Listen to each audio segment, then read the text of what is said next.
It was supposed to be a joyous occasion. I had been eagerly awaiting this moment for months. Finally, I would get to meet my sister's wife.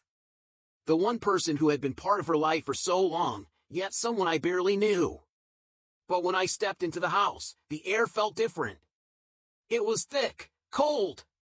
She was there, obviously pregnant, about 6 months along, and yet, the warmth I had expected was nowhere to be found. She barely acknowledged me. I had flown in from across the country, a long and tiring journey, but my excitement for the holidays was enough to keep me awake. My parents were at work, and my sister was out shopping. But my sister-in-law, she stayed home. I didn't even realize she was around until I caught sight of her descending the stairs while I was preparing lunch. There she was. The woman I'd only met a couple of times, but this time, she looked different, more tired, more distant. It should have been a moment of connection. But when I said hi and reached out for a hug, she stepped back. The rejection was instantaneous, like I'd done something wrong.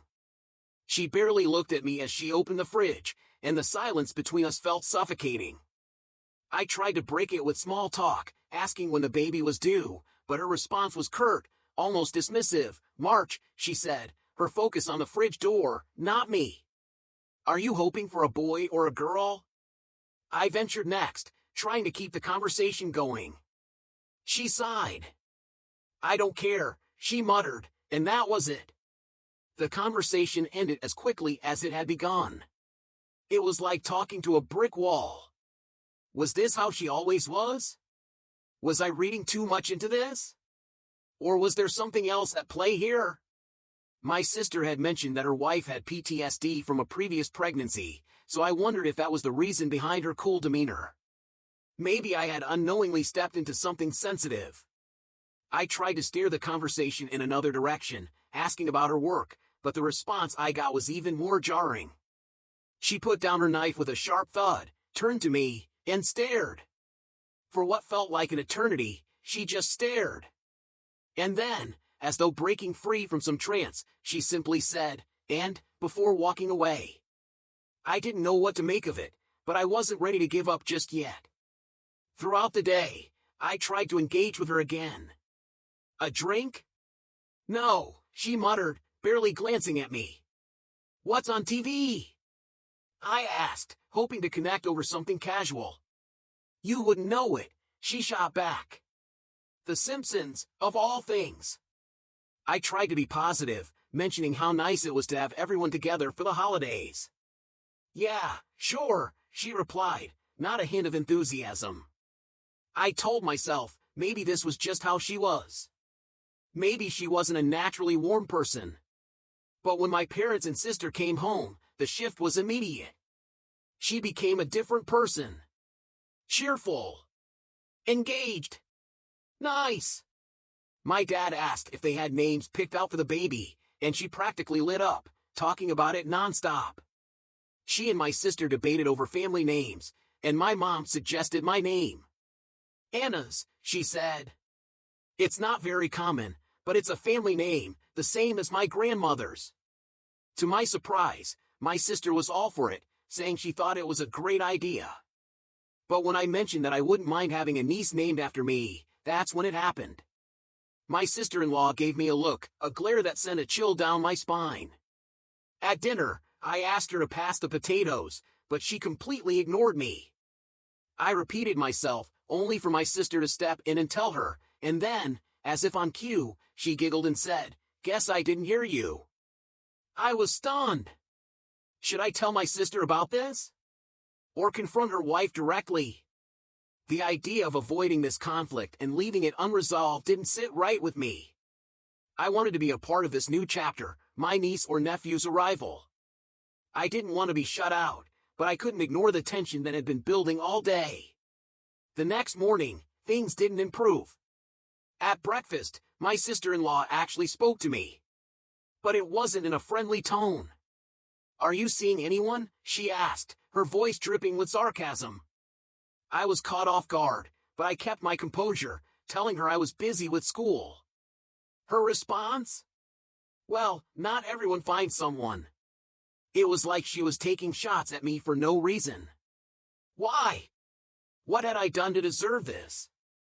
The conversation didn't last long, as my sister quickly changed the subject, asking my parents about their winter home. And then, my sister-in-law was back to being all smiles, saying how beautiful the house was and how grateful she was for the vacation she and my sister had taken there.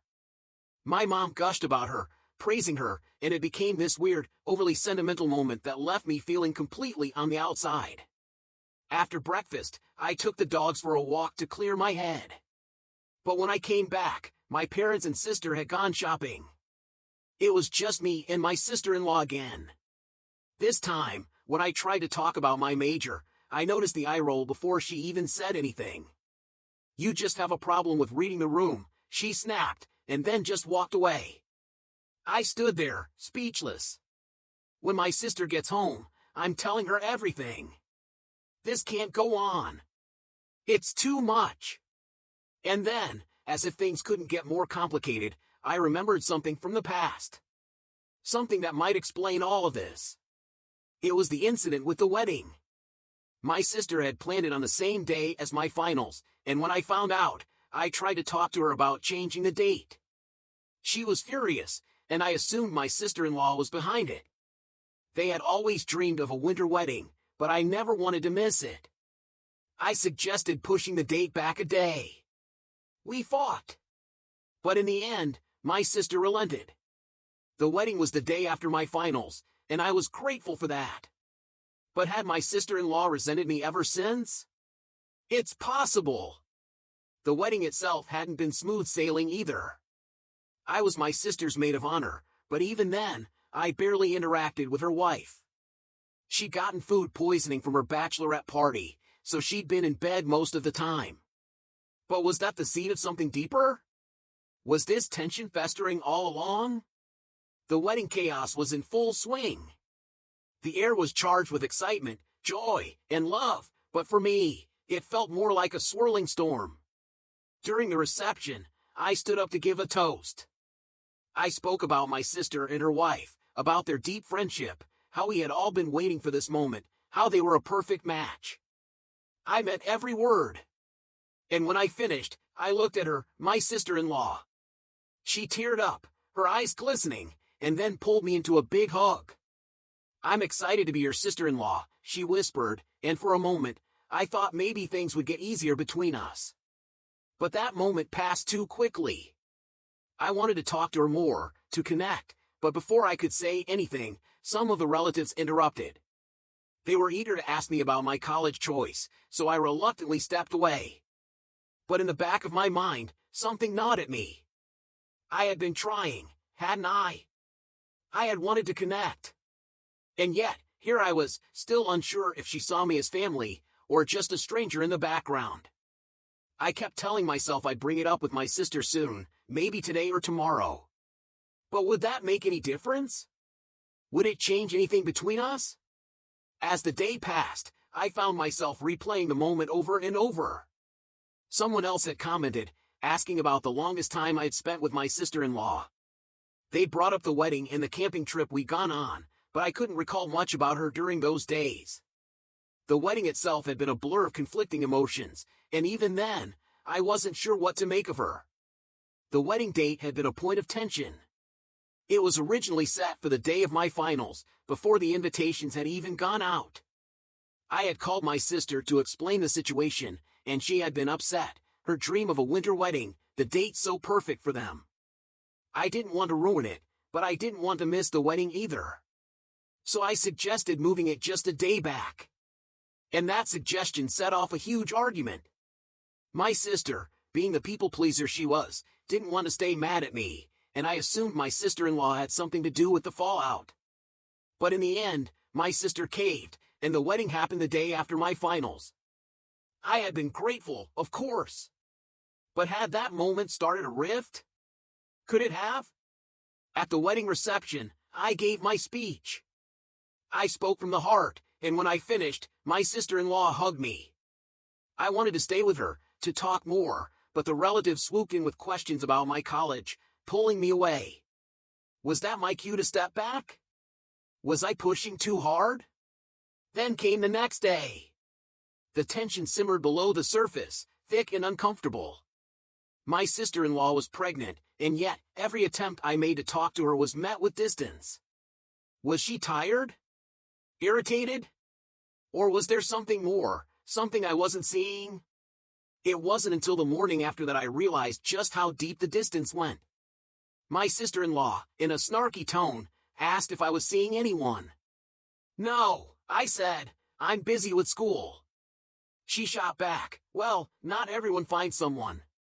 It stung. Why was she being like this?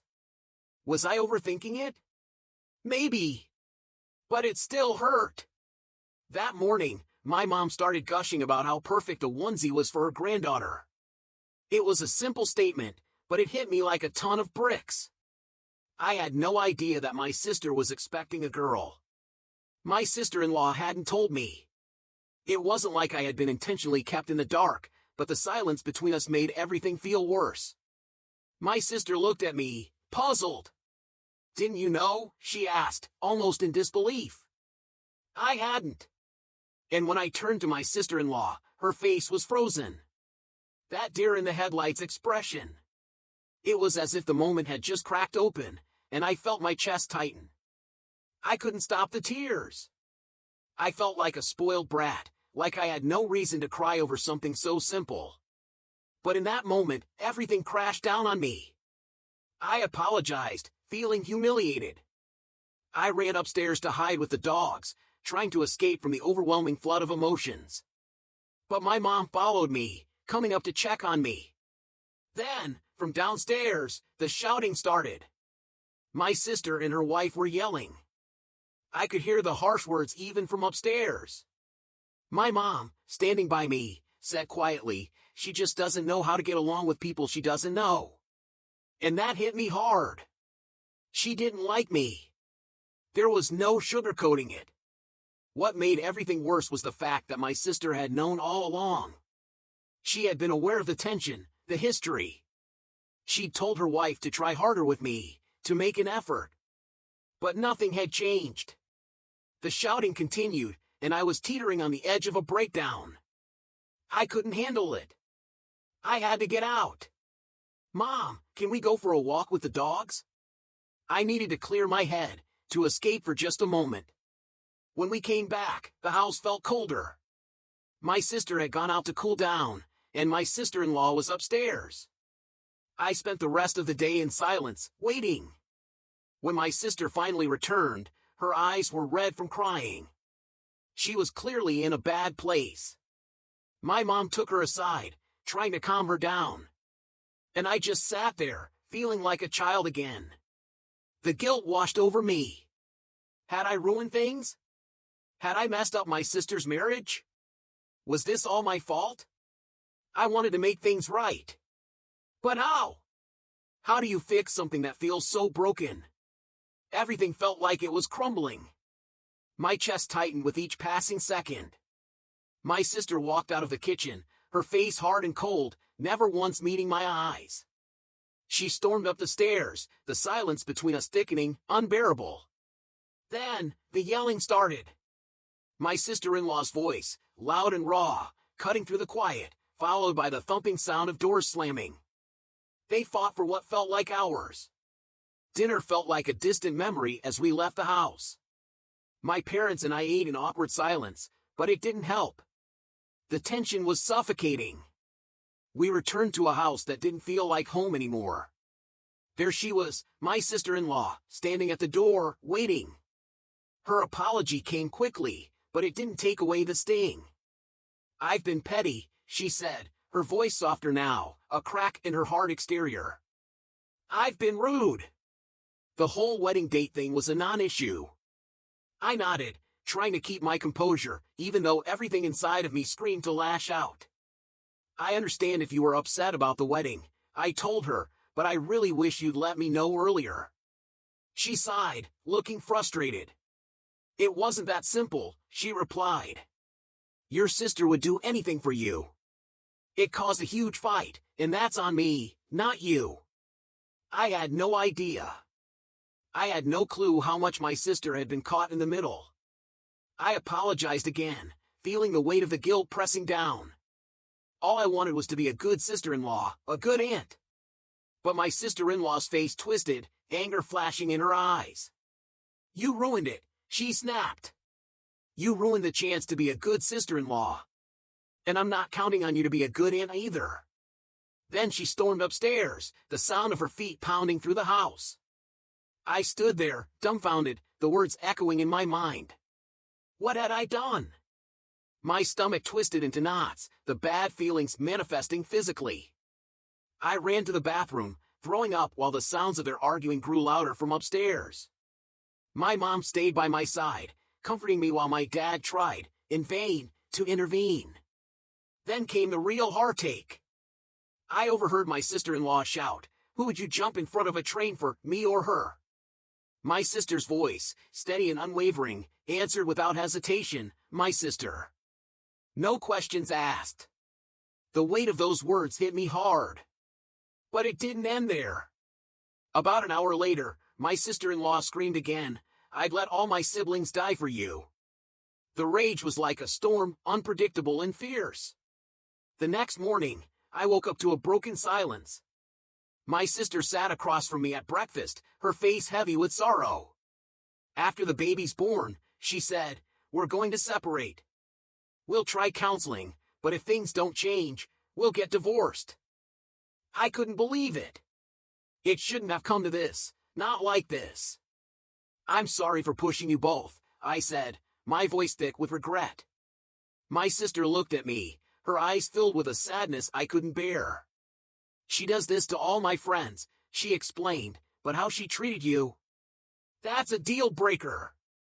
I started crying again, my guilt overwhelming me. She was right. Her relationship with her wife was already broken. But how had it gotten this bad? I wanted to fix it. I wanted to undo everything. But the damage was done. My sister-in-law wouldn't even look at me anymore, let alone speak to me. The tension was unbearable. It hung in the air like a dark cloud. My sister, however, had been my rock, stepping up in ways I couldn't have imagined. She became more than just a sister. She became the one constant in my life when everything else seemed to fall apart. But even her kindness couldn't fix what had been broken. Now, the air between us was always thick with discomfort. The weight of the past few days lingered, unbearable and unspoken. My sister-in-law's silent treatment was a constant reminder of how things had changed. I knew I would be making another post soon, maybe around Christmas, because it didn't feel like the end. It didn't feel like anything was getting better. It just felt like it was all getting worse. But maybe, just maybe, it would help someone else. Maybe they would read this and understand the warning signs before it was too late. Because no one should have to go through what I had.